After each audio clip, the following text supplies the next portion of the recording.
Maxime Sorel revient de loin. Pour sa première participation, le trentenaire a bouclé son Vendée Globe malgré toutes les avaries subies.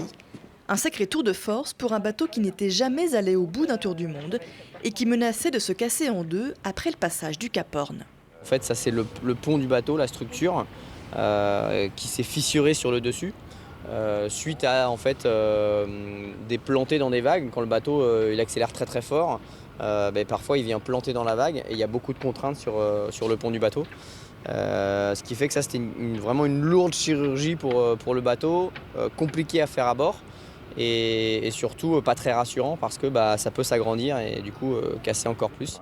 Pour sa team technique, les avaries plus ou moins importantes sont le lot de tous les skippers sur des bateaux qui recherchent de plus en plus à gagner en légèreté, 8 tonnes pour VNB Mayenne, pour être plus performants.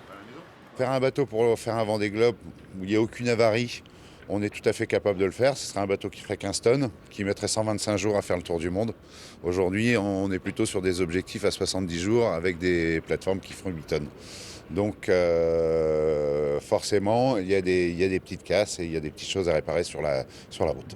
Mais ceux qui ont payé le plus lourd tribut, ce sont les bateaux à foil, 7 abandons sur les 8 de la flotte.